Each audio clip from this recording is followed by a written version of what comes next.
अस्सलाम वालेकुम।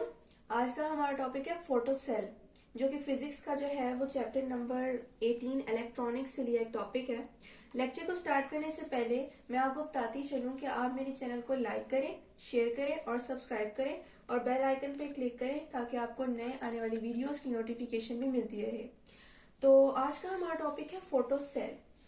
Photo cell की मैंने डायग्राम भी ड्रॉ की है, इसकी लेबलिंग में साथ जो है वो एक्सप्लेन करते हुए करूंगी। सबसे पहले हम इसकी डेफिनेशन से शुरू करते हैं और फिर हम इसकी एक्सप्लेनेशन और कंस्ट्रक्शन की तरफ जाएंगे, फिर लास्ट में हम इसकी वर्किंग देखेंगे। तो शुरू करते हैं कि फोटो सेल हमारे पास होता क्या है। नाम से पता लग रहा है कि एक सेल है। अब नाम में फोटो का लफ्ज इस्तेमाल हुआ है, मीन्स के ये लाइट डिपेंडेंट सेल है। अब इसकी डेफिनेशन जो है वो इस तरह बनेगी कि ऐसा सेल जो लाइट को इलेक्ट्रिकल एनर्जी में कन्वर्ट करे उसे हम फोटो सेल कहेंगे। अब लाइट से इलेक्ट्रिकल एनर्जी का क्या मतलब है, क्योंकि एक सेल है, सेल का नाम अब यूज हुआ है, तो सेल का काम ही होता है कि वो किसी भी एनर्जी को इलेक्ट्रिकल एनर्जी में कन्वर्ट करके जो है हमें प्रोवाइड करता है। तो यहाँ फोटो सेल है, यानी कि वो फोटो मीन्स लाइट को इलेक्ट्रिकल एनर्जी में कन्वर्ट करके हमें दे रहा है। तो इसकी डेफिनेशन भी बहुत सिंपल है, तो हम यहाँ पर इसकी डेफिनेशन को डिफाइन कर देते हैं कि अ cell which converts light energy into electrical energy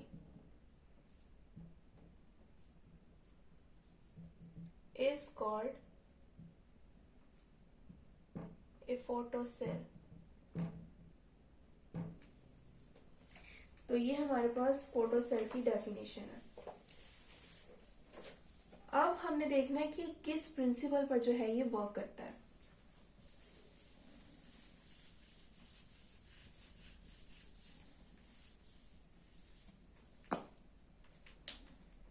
physics में कोई भी चीज को एक्सप्लेन करना हो तो हम हेडिंग वाइज जो है वो आगे बढ़ते हैं। डेफिनेशन जो है वो एक्सप्लेन कर दी। अब हमने इसकी प्रिंसिपल पे आना है कि किस प्रिंसिपल पर जो है ये वर्क करता है।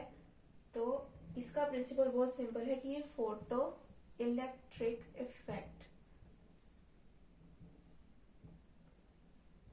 फोटो इलेक्ट्रिक इफेक्ट के प्रिंसिपल पर वर्क करता है। अब फोटो इलेक्ट्रिक इफेक्ट क्या है, इसको अभी हम मजीद डिस्कस करेंगे। उससे पहले अब हम आ जाते हैं इस डायग्राम की तरफ। ये एक फोटो सेल है हमारे पास। अब ये जो मैंने एरोज शो किए हैं ये हमारे पास लाइट है।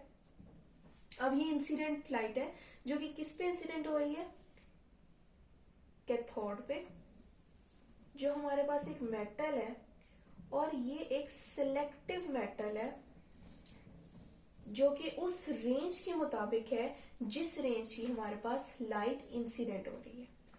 और कैथोड को हमने एज अ मेटल लिया है और मेटल हम सिलेक्टिव लेंगे। क्यों लेंगे, ताकि हम उस फ्रीक्वेंसी रेंज तक पहुंच सकें जो हमारी इंसिडेंट लाइट की है। और हमारे पास ये जो ब्लू है, जिसको मैंने ब्लू से शो किया, ये हमारे पास एक रॉड है और ये एज अ एनोड वर्क करेगा। एनोड और कैथोड हमारे पास आ गया।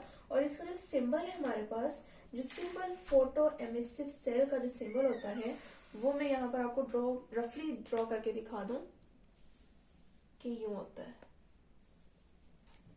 यूं, जिसमें ये हमारे पास कैथोड है, ये हमारे पास एनोड है और ये हमारे पास फोटो एमिसिव सेल है। तो इसको मैंने यहाँ पर जो है वो रफली ड्रॉ करके दिखाया है और यहाँ मैं जरा एक्सप्लेन कर रही हूँ, तो इसको रेस कर दिया। तो ये हमारे पास की कंस्ट्रक्शन भी आ गई प्रिंसिपल के बाद।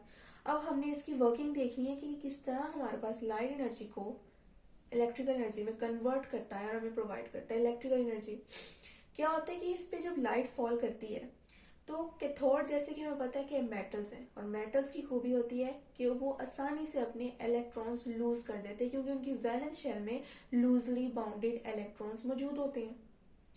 तो जब हमारी लाइट जो भी हमने पास की है वो इंसिडेंट होगी कैथोड की सरफेस पे, मींस के मेटल सरफेस पे, तो लूज होंगे इलेक्ट्रॉन, क्योंकि इलेक्ट्रॉन्स को एनर्जी मिलेगी लाइट से, इलेक्ट्रॉन्स को काइनेटिक एनर्जी मिलेगी और वो मूव करना स्टार्ट कर देंगे। और एक्सटर्नल सर्किट में मूव जब करेंगे तो जिसकी वजह से हमें इलेक्ट्रिक करंट मिलेगा। और जिस तरह हमारी लाइट की इंटेंसिटी बढ़ती जाएगी, इंटेंसिटी मींस एनर्जी पर सेकंड पर स्क्वायर मीटर, जिस तरह हमारी लाइट की इंटेंसिटी बढ़ती जाएगी उसी तरह हमारे जो एक्सटर्नल सर्किट में करंट के जो फ्लो की जो है, हमारा जो करंट का फ्लो एक्सटर्नल सर्किट में वो भी इंक्रीज होता जाएगा। तो ये हमारे पास फोटो सेल का फिनोमिना है। फोटो इलेक्ट्रिक इफेक्ट को मैंने अब एक्सप्लेन भी कर दिया है, उसकी कंस्ट्रक्शन भी ड्रॉ कर दिया। तो ये एक सिंपल सी जो है वो डिस्कशन थी फोटो सेल पे, और ये कोई कॉम्प्लेक्स जो है इतना सेल नहीं है, इसकी वर्किंग भी आसान है। प्रिंसिपल को मैंने डिफाइन कर दिया कि किस तरह फोटो को इलेक्ट्रिक इफेक्ट में हम कन्वर्ट कर रहे हैं। अब इसकी कुछ एप्लीकेशंस हैं, अब हम वो देख लेते हैं कि वो क्या है। और ये फोटो सेल है, तो यानी अगर इंसिडेंट लाइट पास आउट होना बंद हो जाएगी, यानी कि लाइट जब कैथोड मेटल सरफेस पर इंसिडेंट नहीं होगी तो हमारे पास आउटपुट में यानी एक्सटर्नल सर्किट में करंट का फ्लो भी खत्म हो जाएगा। मींस के फोटो सेल ओवरऑल डिपेंड ही कर रहा है लाइट पे, तो इसीलिए हमने इसका नाम फोटो सेल रखा है। मुझे उम्मीद है कि आपको अब इसके नाम को जो है वो एक्सप्लेन मजीद करने की जरूरत नहीं है, क्योंकि मैंने इसके नाम को एक्सप्लेन किया है, फोटो को भी, सेल को भी, फिर डेफिनेशन को भी एक्सप्लेन कर दिया कि आखिर डेफिनेशन को उस तरह क्यों डिफाइन किया गया, फिर प्रिंसिपल भी एक्सप्लेन किया और उसके बाद डायग्राम भी। अब इसके कुछ यूजेस देख लेते हैं। वर्किंग प्रिंसिपल तो हमने देख लिया कि इसके यूजेस हमारे एप्लीकेशंस क्या है डेली लाइफ में, तो वो देख लेते हैं हम।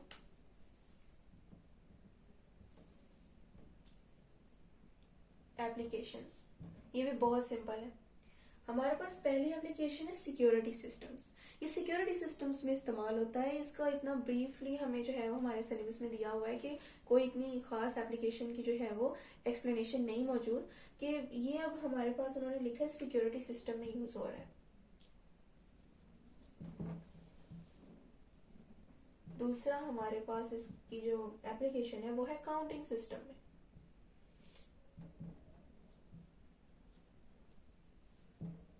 फिर ये हमारे पास ऑटोमेटिक लाइट स्विचिंग में भी यूज होता है। ये जो हमारे पास स्ट्रीट लाइट्स होती हैं ये ऑटोमेटिकली ऑन और ऑटोमेटिकली ऑफ हो जाती हैं दिन और रात के मुताबिक। वो भी फोटो सेल्स होते हैं, यानी वो लाइट डिपेंडेंट होते हैं, तो उसके मुताबिक जो है वो ऑटोमेटिक लाइट स्विचिंग के तौर पर भी फोटो सेल को डिफरेंट कॉम्प्लेक्स स्ट्रक्चर्स में इस्तेमाल किया जाता है। फोर्थ हमारे पास इसका है ऑटोमेटिक डोर सिस्टम।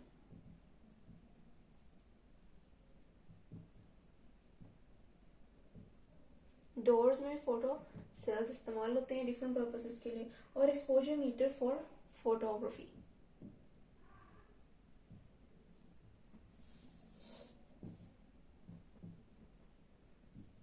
अब ये एक्सपोजर मीटर फॉर फोटोग्राफी से क्या मतलब है कि अक्सर जो है कैमरा मैन जो है जब लाइट जो है जो एक्सपोजर मीटर होता है उससे एक लाइट एमिट होती है। जब भी कैमरे से जो है वो पिक्स बना रहे होते हैं तो वो जो लाइट होती है वो भी दिन के टाइम में इतनी तेजी से जो है वो जिस इंटेंसिटी के साथ एमिट होती है रात के मुकाबले वो कम हो जाती है, क्योंकि उसमें भी हमारे पास फोटो सेल इस्तेमाल होते हैं। और लास्ट हमारे पास है साउंड ट्रैक। पुराने दौर में वीसीआर इस्तेमाल होती थी, मूवियां जिसमें देखी जाती थी, तो उनमें जो साउंड सिस्टम था वो भी फोटो सेल की ही वजह से था। तो ये कुछ एप्लीकेशन है इसकी डेली लाइफ की जो बहुत सिंपल है, इसकी कंस्ट्रक्शन वर्किंग की तरह। तो ये था आज का हमारा टॉपिक, जिसमें मैंने आपको फोटो सेल की कंस्ट्रक्शन, उसकी डायग्राम की लेबलिंग और वर्किंग और उसकी डेली लाइफ में एप्लीकेशंस को जो है वो डिफाइन किया। ये बहुत एक ईजी टॉपिक था, तो मुझे उम्मीद है कि आपको इसकी समझ लगी होगी। फिर भी अगर कोई क्वेश्चन हो कोई भी एप्लीकेशन से रिलेटेड या इसकी कंस्ट्रक्शन से या वर्किंग से रिलेटेड या इसके प्रिंसिपल से, तो आप लोग कमेंट में पूछ सकते हैं। मैं दोबारा बताती चलूँ कि आप मेरे चैनल को लाइक करें, शेयर करें, सब्सक्राइब करें और बेल आइकन पे क्लिक करें ताकि आपको नई आने वाली वीडियोस की नोटिफिकेशन भी मिलती रहे। अल्लाह हाफिज।